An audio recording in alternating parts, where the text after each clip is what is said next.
Chapter 1: The Crash That Started It All. I'm Ryan, 24, filthy rich, and probably the most brilliant disaster the city's ever seen. I've got a knack for making money and an even better one for screwing things up spectacularly. Case in point, yesterday I stole my arch-nemesis Frank's Bugatti just to chase a thrill and to impress some random chick at a bar, floored it down Sunset Boulevard like I was auditioning for a Fast and Furious sequel, and surprise, surprise, wrapped it around a pole. Totaled. $1 million wreckage. Now I'm sprawled in a hospital bed, sporting a fake amnesia act to dodge the bill, and guess who's sitting by my side with a smug grin, calling me baby? That's right, Frank, the bastard I've hated since business school, looking like he's enjoying this way too much. The room smells like antiseptic and regret, all crisp white sheets and beeping machines.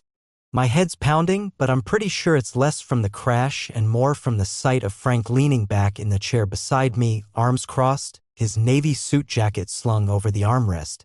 He's got that chiseled jawline thing going on, the kind that makes you want to punch him, or maybe kiss him if you're into that. Which I'm not. Obviously. His dark hair's tousled just enough to look effortless, and those green eyes are glinting with something dangerous, like he's already 3 steps ahead of me.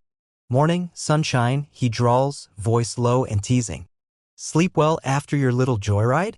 I blink at him, slow and deliberate, channeling my inner soap opera star. Who are you? My voice cracks just right, Oscar-worthy, if I do say so myself. I even flutter my lashes for effect, ignoring the way my heart's doing a weird flip at his smirk.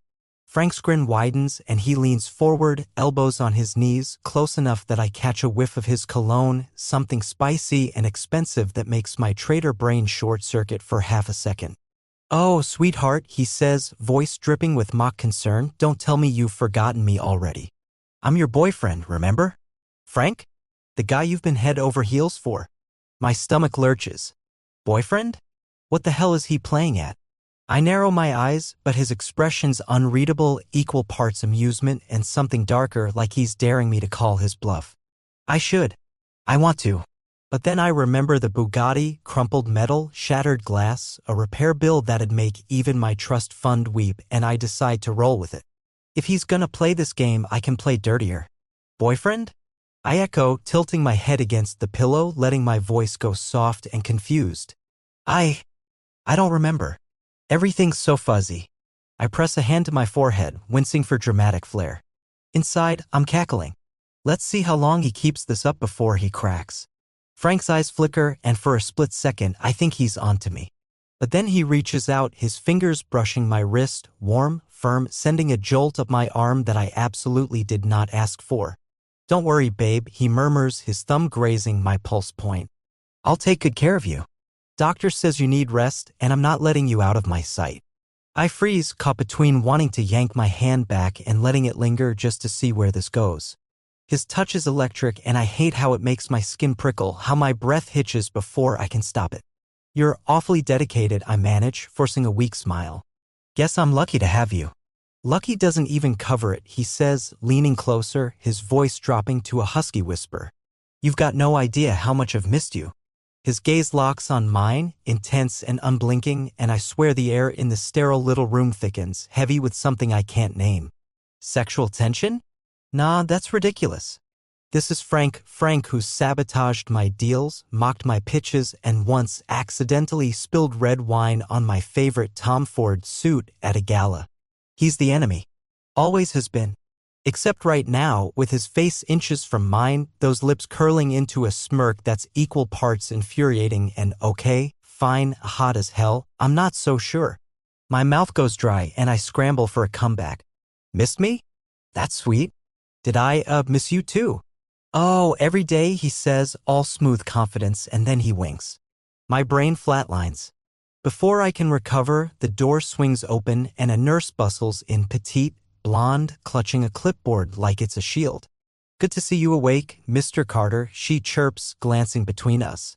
And with your boyfriend here, no less. You two are adorable. I choke on air. Frank's hand tightens on my wrist, just enough to keep me from bolting upright and yelling he's not my boyfriend, he's a psychopath. Instead, I grit my teeth and nod, playing along. Yeah, adorable. That's us. The nurse beams. He hasn't left your side since you got here. Kept asking if you'd wake up soon. Said he couldn't lose his better half. Frank's face is the picture of devotion, but I catch the glint in his eye. The bastard's enjoying this way too much. Better half, huh? I mutter, shooting him a glare. Guess I'm stuck with you then. Forever, he says, and the way he drags out the word, low and possessive, sends a shiver down my spine I can't explain. The nurse coos, oblivious, scribbling something on her chart before bustling out again, leaving us alone with the hum of the monitors and the weight of his stupid, smug stare. Okay, enough, I snap once the door clicks shut, yanking my hand free and sitting up despite the throb in my skull. What's your angle, Frank? You know damn well I totaled your car and now you're pulling this boyfriend crap? What, you gonna sue me into next year? He leans back, crossing one leg over the other, all casual elegance. Sue you? Nah, too boring. I've got a better idea. He pauses, letting the silence stretch, and I swear I can hear my own heartbeat. You don't remember anything, right? So I'll take you home. Look after you. Make sure my poor, amnesiac boyfriend gets back on his feet. My jaw drops. Home? With you? Are you insane? Doctor's orders, he says, shrugging like it's no big deal. You need supervision. And who better than me? His smile turns wicked and I realize I've walked right into whatever trap he's set. Unless you'd rather fess up about the car. Pay up. Apologize on your knees, maybe? I clench my fists, heat creeping up my neck. He's got me cornered and he knows it. Admit I'm faking and face the consequences, or play along and let him drag me into his orbit. Either way, I'm screwed. Fine, I grit out glaring daggers. But keep your hands to yourself, boyfriend. Oh, I'll try, he says, standing and grabbing his jacket, his voice laced with promise. No guarantees, though. You're pretty irresistible when you're helpless. I groan, flopping back against the pillows as he chuckles and heads for the door. This is a nightmare, one I can't wake up from. And the worst part? Somewhere deep down, buried under layers of denial and fury, a tiny, traitorous part of me is wondering what it'd be like if he wasn't kidding. Chapter 2. Breakfast and Bad Ideas. I wake up to the smell of coffee and the realization that I'm not in the hospital anymore. Or my own bed, for that matter.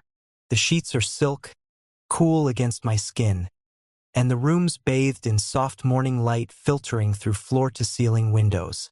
For a second, I forget the mess I've landed in, until I hear a low whistle from across the room, and my eyes snap to Frank leaning against the doorway, shirtless, holding a mug like he's posing for some obnoxious cologne ad. "Morning, babe," he says, smirking as he takes a sip. "You drool in your sleep. It's cute." I bolt upright, clutching the sheets to my chest like a scandalized Victorian maiden, ignoring the way my head spins from the sudden movement. What the hell? Where am I? And why are you half naked? My voice is a rasp, partly from sleep, partly from the sight of his abs, which I'm definitely not staring at. Nope, not me. Frank chuckles, sauntering over with that infuriating swagger of his. He's all lean muscle and tan skin, dark hair still damp from a shower, and I hate how my brain stutters trying to process it. "You're at my place," he says, setting the mug on the nightstand. "Doctor signed you out yesterday. Said you needed someone to keep an eye on you, and I volunteered. Heroic, right? Heroic." I scoff, shoving the sheets aside and swinging my legs over the bed's edge. "More like opportunistic. And why am I in your bed?" I glance down, relieved to see I'm still in the hospital-issued sweats, though my dignity's long gone.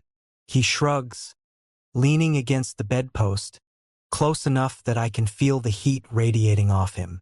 "Guest rooms under renovation. Figured my poor, amnesiac boyfriend deserved the best. Besides," he adds, voice dropping to a teasing murmur, "you clung to me in the car, practically begged me not to leave you alone." Liar.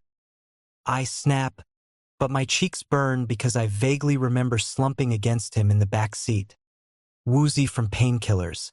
Great, just great. This is kidnapping. I'm calling the cops. "With what phone?" he counters. grinning as he pats his pockets. Yours is toast from the crash. Relax, Ryan. I'm taking care of you. I glare, but he's right. I'm stranded. No phone, no wallet, no escape. Just me and Frank in his stupidly gorgeous villa. All sleek marble floors and modern art I'd mock if it weren't so impressive. Fine, I mutter, crossing my arms. But don't get any ideas. This amnesia act doesn't mean I'm your lapdog. Wouldn't dream of it, he says, but his eyes say otherwise, glinting with mischief as he straightens up. Come on, breakfast's ready. I trail him to the kitchen, barefoot and grumbling, trying not to gawk at the place. It's all open-plan luxury, stainless steel appliances, a massive island with bar stools, and a view of a pool shimmering outside. Frank's already at the stove, flipping pancakes like some domestic god, and I perch on a stool, torn between annoyance and hunger. The smell's too good to resist. Golden batter sizzling, syrup waiting on the counter, and my stomach growls traitorously. He slides a plate in front of me, stacked high with pancakes and a dollop of whipped cream. Eat up, babe. Gotta get your strength back. Stop calling me that. I grumble, stabbing a fork into the stack. But then I take a bite, and damn it, they're perfect. Fluffy, sweet, with a hint of vanilla. I groan despite myself, and Frank's smirk grows smugger. Good, huh? He says, leaning across the island, his forearms flexing as he braces himself. Made 'em just for you. I swallow hard, caught off guard by how close he is, how his voice dips low and warm. Yeah, well, don't expect me to swoon. I shoot back, shoving another bite in my mouth to hide the flush creeping up my neck. This is bribery, not romance. Call it what you want, he says, grabbing a pancake for himself and tearing into it with his hands, casual and infuriatingly sexy. You're stuck with me now. Before I can retort, the doorbell chimes, and Frank's expression shifts. Still playful, but sharper. Stay put, he says, wiping his hands on a towel and heading for the door. I crane my neck, curious despite myself, and then I hear her voice. Bright, bubbly, familiar. Frankie! A woman steps inside, all long legs and glossy chestnut hair, hugging him like they're old friends. My stomach twists, and I don't know why. She's gorgeous. Ella, I think, his childhood friend from business school lore. And suddenly I'm hyper-aware of my messy hair and borrowed clothes. Ella, Frank says, pulling back with a grin. Perfect timing. Come meet my boyfriend. My fork clatters onto the plate. Boyfriend? He's doubling down in front of her. Ella turns, her blue eyes widening as she spots me, and I force a smile, my mind racing. Hi. I manage, waving awkwardly. I'm Ryan. She beams, crossing the room to shake my hand. Oh my God, you're adorable. Frank's been gushing about you nonstop since the crash. Said he's never been so worried. I shoot Frank a look. Gushing? But he just winks, draping an arm around Ella's shoulders. Yeah, couldn't let my baby suffer alone, he says, and the way he says, baby, this time feels deliberate, like he's testing me. My jaw tightens. Is he flirting with her to mess with me? Or am I imagining the way his hand lingers on her arm? Right? I say, voice clipped. Lucky me. Ella doesn't notice, chattering about some gala next week, but I'm barely listening. My chest feels tight, and I hate it. Hate that I care. Hate that I'm picturing them together, laughing at me behind my back. I shove another pancake in my mouth, chewing aggressively, and Frank catches my eye, his grin faltering. Everything okay, babe? He asks, stepping away from Ella to lean over the island again. His voice soft but edged with something I can't place. Peachy? I mutter, glaring at my plate. Just enjoying the show. He frowns, but before he can push, Ella claps her hands. Oh, I almost forgot. I brought get well gifts. She digs into her bag, pulling out a plush teddy bear and a box of chocolates, setting them in front of me. For the patient. Thanks, I say, forcing a smile, but my eyes flick to Frank, who's watching me like he's trying to solve a puzzle. Good luck with that, asshole. I'm not jealous. I'm not. Ella stays for coffee, and Frank keeps up the boyfriend act, calling me sweetheart, brushing crumbs off my cheek with a thumb that lingers too long. Each touch sends a jolt through me, and I hate how my pulse spikes, how my snarky comebacks falter when he looks at me like that, soft, almost real. By the time Ella leaves, waving and promising to visit again, I'm a mess of irritation and something dangerously close to longing. Jealous? Frank asks once the door shuts, leaning against it with that damn smirk. Of her? Please. I scoff, hopping off the stool and brushing past him, our shoulders grazing. You wish. He catches my wrist, pulling me back just enough that I stumble into his space. His chest inches from mine. Maybe I do, he murmurs, eyes dark and searching, and my breath catches before I wrench free, storming upstairs. This is bad. Really bad. Because if I didn't know better, I'd think I'm starting to like this game, and the guy who's playing it way too well. Chapter 3: Champagne and Checkmate. I'm in a tuxedo that costs more than most people's rent, sipping champagne I didn't pay for and trying not to throttle Frank in front of 200 business moguls. The banquet hall's a glittering sprawl, crystal chandeliers casting golden light over polished floors, tables draped in white linen, and waiters weaving through the crowd with trays of caviar and flutes. It's the kind of event where deals are made over handshakes and egos clash louder than the string quartet in the corner. Tonight, we're here to woo Harold, the key to a multi-million-dollar project, and I'm stuck playing Frank's doting boyfriend while secretly plotting to outshine him. The irony? I'm starting to enjoy the charade a little too much. Frank's beside me, looking like he stepped out of a GQ cover, black suit tailored to perfection, a single button undone at his collar, exposing a sliver of collarbone I'm trying really hard not to notice. His hand brushes my lower back as we navigate the crowd, a casual touch that sends heat racing up my spine. Relax, babe, he murmurs, leaning close enough that his breath tickles my ear. You're stiff as a board. People think I'm a bad boyfriend. Maybe you are, I shoot back, keeping my voice low so the suits around us don't overhear. Dragging me to a shark tank like this? I should have stayed in bed. He smirks, green eyes glinting under the lights. My bed, you mean? You seemed pretty cozy this morning. My face burns and I take a swig of champagne to cover it, the bubbles sharp against my tongue. Keep dreaming, I mutter, but my mind flashes to waking up in his villa, his shirtless silhouette, those pancakes, the way he'd looked at me over the counter. I shake it off. Focus, Ryan. This is war, not a rom-com. We spot Harold across the room, 40-ish, balding, with a sharp gaze and a reputation for playing hardball. He's the linchpin of this project, a logistics deal that could skyrocket either my family's company or Frank's to the top. Game face on, I say, straightening my tie. Let's see who he picks. Frank's hand lingers on my back a second longer before dropping. Together, huh? Cute. He winks and I roll my eyes, but my stomach flips anyway. We weave through the crowd, exchanging nods with familiar faces. Philip, the silver-haired investment kingpin, raises a glass our way and reach Harold just as he's finishing a conversation. Mr. Lawson, I say, flashing my best charm school smile. Ryan Carter. Pleasure to meet you. Harold's handshake is firm, his eyes appraising. Carter, huh? Heard you've got a sharp mind. And this is. He glances at Frank, who steps forward with that effortless confidence I loathe and admire. Frank Sullivan, he says, clasping Harold's hand. Ryan's partner in business and otherwise. He throws me a sidelong grin and I nearly choke on my drink. Partner? He's laying it on thick tonight.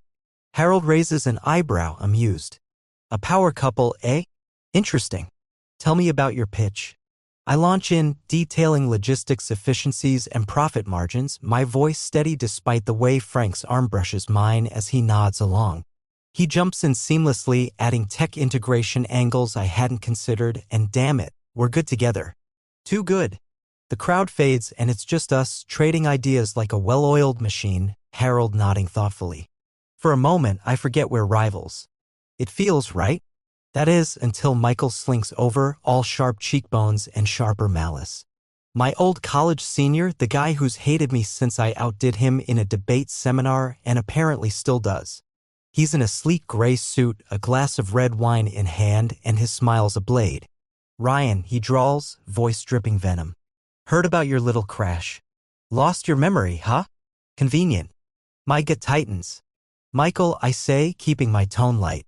Didn't know you were still stalking my every move. He laughs, cold and cutting. Just curious how long the amnesia act holds up. Or is it just an excuse to shack up with Sullivan here?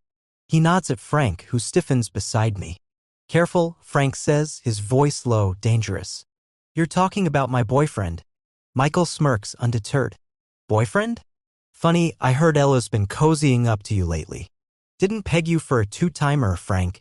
The words hit like a punch. Ella? I flash back to her at the villa, her easy laugh, Frank's arm around her, and my champagne sours in my throat. I glance at Frank, expecting a denial, but he's glaring at Michael, jaw tight, saying nothing. My chest twists, sharp and irrational. What's he talking about? I ask, voice sharper than I mean it to be. Frank turns to me, eyes narrowing. Nothing. He's stirring shit like always. Am I? Michael says, sipping his wine. Saw them at lunch yesterday. Looked pretty intimate. I clench my glass, the stem creaking under my grip. Lunch? With Ella? My mind spins. Frank's been playing nursemaid to me all week, so when did he? You've been busy, I mutter, stepping back, the buzz of the room fading to a dull roar. Ryan, Frank starts, reaching for me, but I dodge, turning to Harold with a forced smile. Excuse us, I say. Need some air. I stalk off, weaving through the crowd, my pulse hammering. Jealousy, stupid, pointless jealousy, claws at me, and I hate it. Hate that I care. Hate that Michael's smug face might be right. I hit the balcony, the night air cool against my flushed skin, the city skyline sprawling below. Footsteps follow, and I don't need to turn to know it's Frank. Go away, I snap, gripping the railing. Not happening, he says, stepping beside me, his voice softer now. You're pissed. Talk to me. I whirl on him, the champagne fueling my recklessness. Lunch with Ella? Really? What am I, the side piece in your little game?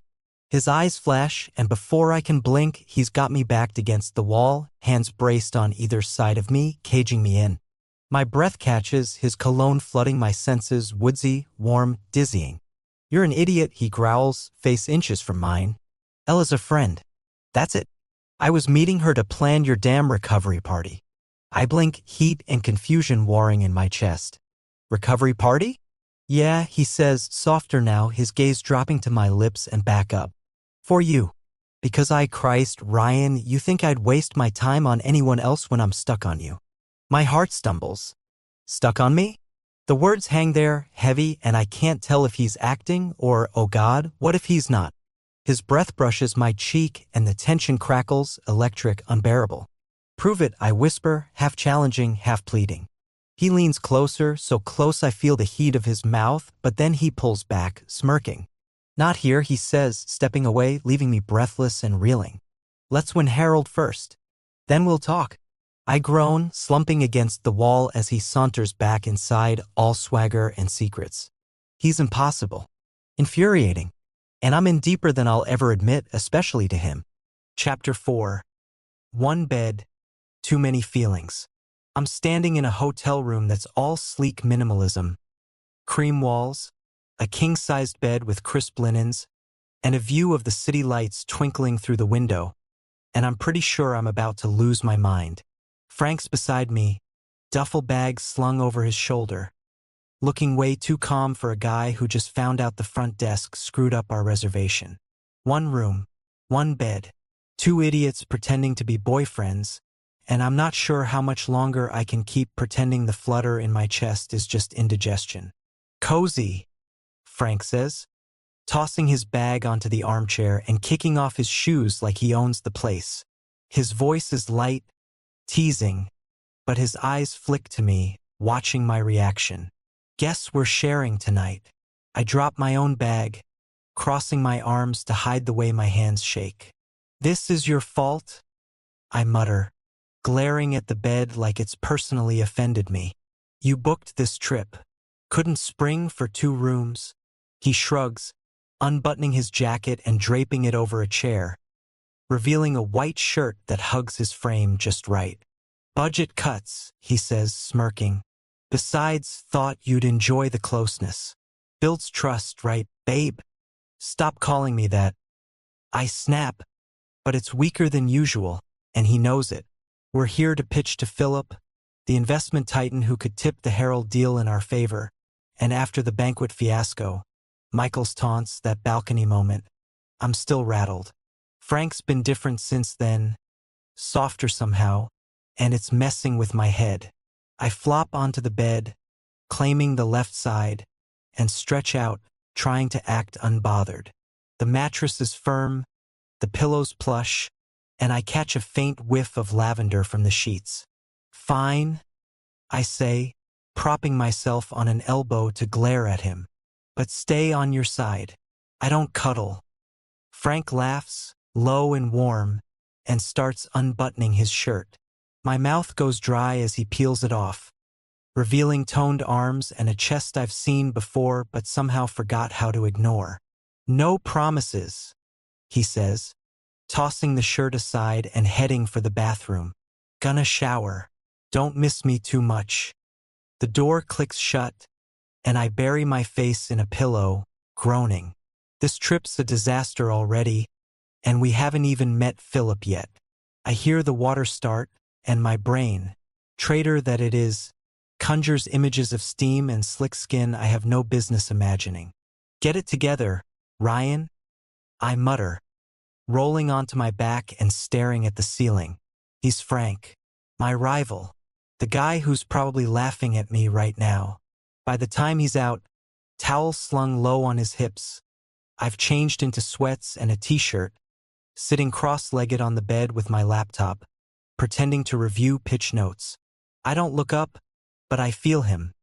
His presence fills the room, all damp hair and quiet confidence. You're dripping, I say, eyes glued to the screen. Keeps things interesting, he replies, and I hear the rustle of fabric as he changes. When I finally glance over, he's in loose pajama pants and nothing else, towel drying his hair. He catches me staring and grins. Like The View. Seen better, I lie, slamming the laptop shut and sliding under the covers. Lights out. We've got an early start. He switches off the lamp, plunging the room into darkness save for the city glow outside, and climbs in beside me.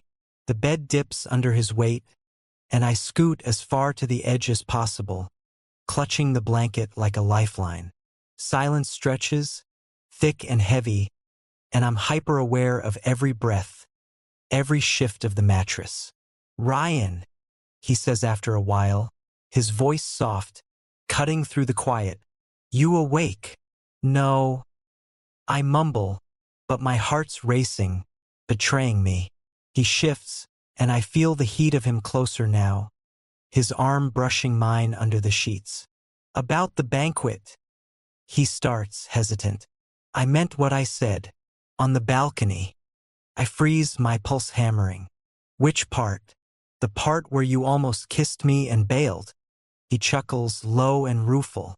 Yeah, that. Should have gone for it, huh? I turn my head, and in the dim light, I see his face. Serious for once, eyes locked on mine. My throat tightens. Why didn't you? I ask, barely a whisper. Timing, he says, shifting onto his side to face me fully. And I wasn't sure you'd want it. The air's electric, charged with everything we're not saying. I should laugh it off, roll over, end this, but I don't. Maybe I did. I admit, the words slipping out before I can stop them. His breath hitches, And then he's moving, slow, deliberate, giving me time to pull away. He doesn't kiss me. Not yet. Just rests a hand on my waist, warm through the fabric, and leans in until our foreheads touch.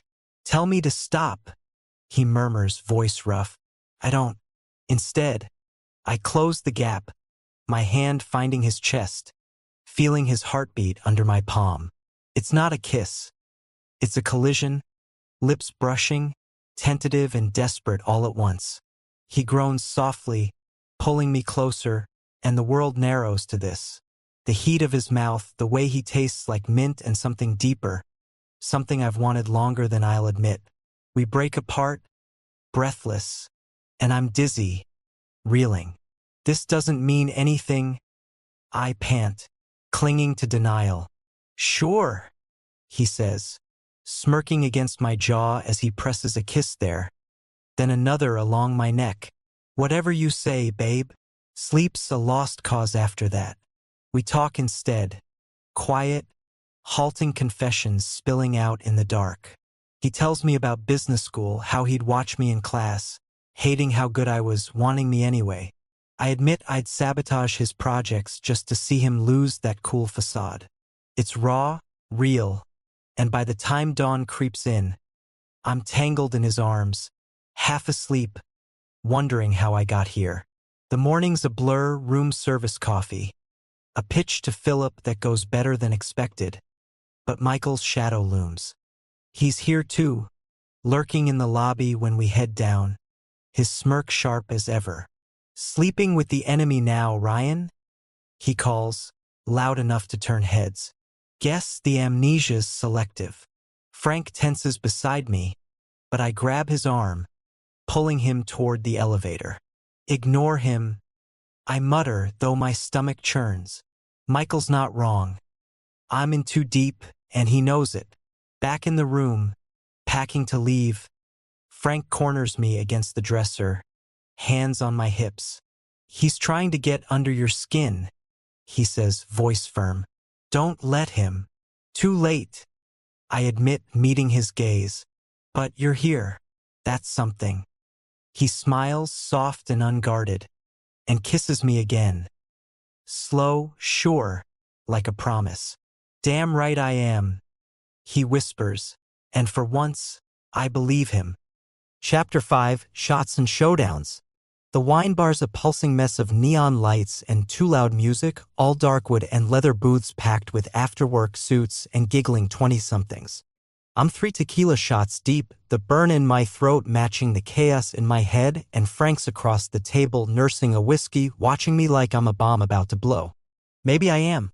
We're back in the city after the hotel trip, after that night, those kisses, his quiet confessions, and I'm still spinning, caught between wanting to jump him and wanting to run. Tonight, though, running's not an option. Not when Michael's poison's already seeping in. "Slow down," Frank says, reaching for my wrist as I signal the bartender for another round. His fingers are warm, steady, and I hate how they ground me when I'm trying to spiral. "You're gonna regret this tomorrow."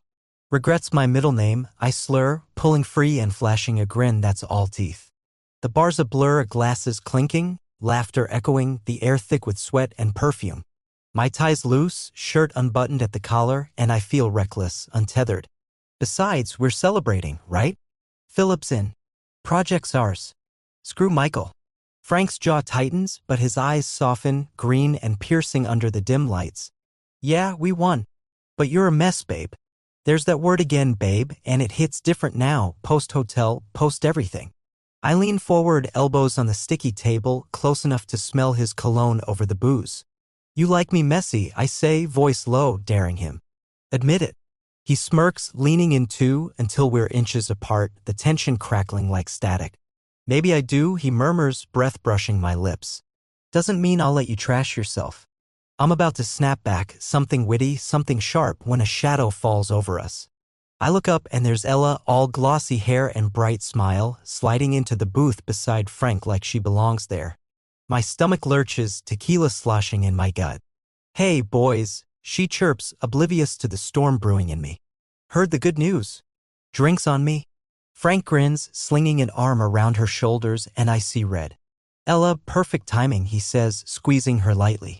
Ryan's on a rampage. Help me rein him in. Rampage? I echo, voice tight, slamming my empty shot glass down. Nah, just having fun. You two look cozy, though. Old habits. Ella blinks, confused, but Frank's arm drops, his eyes narrowing. What's that supposed to mean? I laugh, bitter and loud, the alcohol fueling my idiot mouth. Oh, come on. Lunch dates, hugs, now this? Maybe Michael was right. Maybe I'm the third wheel here. Ryan, Frank warns, low and sharp, but I'm too far gone, standing up, swaying slightly as the room tilts. Spare me, I snap, grabbing my jacket. Enjoy your night, Frankie. I stumble toward the bar, shoving through the crowd, my chest tight with something hot and ugly, jealousy, yeah, but worse, fear. Fear he's playing me, fear I've let him in too deep. I order another shot, down it fast, and then I hear it, a voice, smooth and venomous, right behind me. Trouble in paradise? Michael steps into view, smirking, a beer in hand. His suit's rumpled, eyes glinting with malice. Told you he's a two-timer. Fuck off, I mutter, turning away, but he grabs my arm, grip bruising. Ah, don't be like that, he says, leaning close, his breath sour. You're wasted, and he's over there with her. Let me take you home, huh? Old times sake. I yank free, stumbling back, and that's when Frank's there, shoving Michael hard enough to make him stagger. Back off, Frank growls, stepping between us, all coiled fury. Touch him again, and you're done. Michael laughs, straightening up. Protective boyfriend act? Cute. Heard Ella's wearing your ring soon. Congrats. My head snaps up, the words slicing through the haze. Ring? Engagement? I stare at Frank, waiting for denial, but he's focused on Michael, fists clenched. Get out, he says, voice deadly quiet. Now. Michael smirks, sauntering off, and I'm left reeling, the bar spinning. Ring? I croak, turning to Frank. What the hell's he talking about? Frank grabs my shoulders, steadying me, his face urgent. Nothing. He's lying, Ryan. Listen to me, then why's Ella here? I shout, pulling away, drawing stares. Why are you always with her? I'm done being your joke. I bolt for the exit, shoving past bodies, the cool night air hitting me like a slap as I stumble onto the sidewalk. My vision blurs, tequila, tears, who knows, and then Frank's there, grabbing me, spinning me around. You're not a joke, he says, voice raw, pinning me against the brick wall.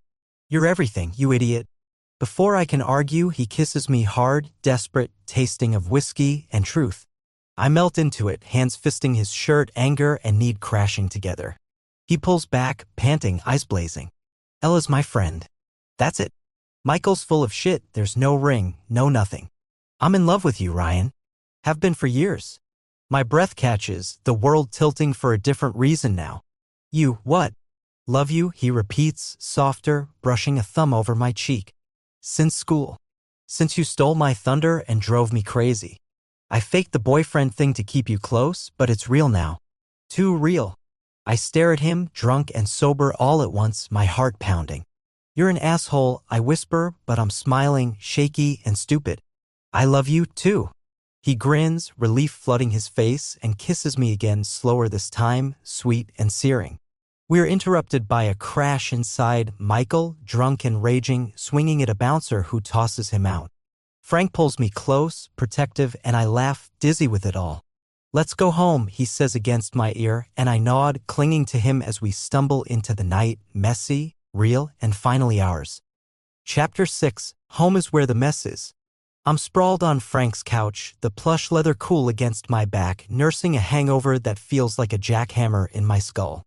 The villa's quiet now, sunlight streaming through those massive windows, painting the room in soft gold. Last night's chaos, the bar, the fight, Frank's confession, feels like a fever dream, but the way he's hovering nearby, shirtless and flipping pancakes again, tells me it's real. Too real. My chest's a mess of warmth and nerves, and I'm still processing the fact that I, Ryan Carter, professional disaster and Frank Sullivan skeptic, am in love with the guy I used to hate. Stop staring, Frank calls without turning, his voice teasing as he slides a pancake onto a plate. You'll burn a hole through me. Maybe I want to, I shoot back, propping myself up on an elbow. My hair's a wreck, my t-shirt's rumpled from crashing here after the bar, and I probably look like hell, but Frank's grin when he glances over says he doesn't care. He's all bare shoulders and messy hair, moving around the kitchen with that easy grace that drives me nuts. Those better be for me, I add, nodding at the pancakes. Who else? He says, grabbing syrup and heading over. He sets the plate on the coffee table, then flops beside me, close enough that his thigh presses against mine. The contact's casual, deliberate, and my pulse jumps despite my best efforts. Gotta nurse my boyfriend back to health after his tequila tantrum. I groan, snagging a pancake and tearing into it. Not your boyfriend, I mumble through a mouthful, though the word tastes sweeter now, less like a lie. And it wasn't a tantrum. It was a strategic meltdown.